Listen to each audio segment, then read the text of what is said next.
చంద్రబాబు నాయుడు తెలంగాణలోకి రావడానికి తిరిగి రాజకీయ జీవితాన్ని ఇక్కడ కూడా మళ్ళా పునఃప్రారంభించడానికి రేవంత్ రెడ్డి కారణం అంటారా? రేవంత్ రెడ్డి మీకు చాలా స్పష్టంగా ఒక మాట చెప్పినాడు కదా, మీకు మన ఖమ్మం బహిరంగ సభలో. తెలుగుదేశం అనేటువంటి ఒక మహత్తరమైన పార్టీ, గొప్ప పార్టీ, ఉదాత్తమైన పార్టీ. ఆ పార్టీని తెలంగాణలో లేకుండా చేసిన దుర్మార్గుడు కేసీఆర్ అన్నాడు.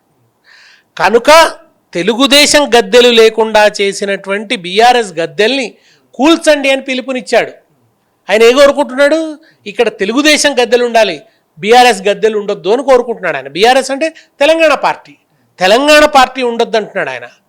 ఆంధ్రలో పుట్టి ఆంధ్రలో వచ్చిన అదనపు విలువలోంచి అధికారాన్ని చేజిక్కించుకొని తెలంగాణ వనరులను ఇష్టం వచ్చినట్టుగా దోపిడీ చేసి తెలంగాణ పదాన్నే నిషేధించి అసెంబ్లీలో ఇవాళ తెలంగాణ పదం డిక్షనరీలోనే లేదు అని చెప్పి వాళ్ళ మహానాడులో కువ్యాఖ్యలు చేయిస్తున్నటువంటి వాళ్ళు తెలంగాణలో ఉండాలట.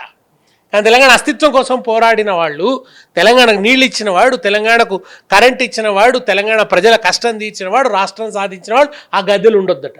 ఇది వాళ్ళ రేవంత్ రెడ్డి చెప్తున్నది కదా.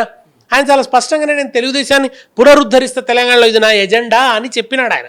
విచిత్రం ఏంటంటే ఆయన కాంగ్రెస్ ముఖ్యమంత్రి, ఇవాళ ఆయన ప్రతిష్ఠిస్తున్న విగ్రహం తెలుగుదేశం పార్టీ వ్యవస్థాపకుడిది. ఆ తెలుగుదేశం పార్టీ ఇవాళ బీజేపీకి మద్దతు ఇస్తున్నది. బీజేపీకి మద్దతు ఇస్తున్న తెలుగుదేశం పార్టీ వ్యవస్థాపకుడి విగ్రహాన్ని కాంగ్రెస్ పార్టీ ముఖ్యమంత్రి ఆవిష్కరిస్తున్నాడు. ఇది విచిత్రంగా విడ్డూరంగా లేదా?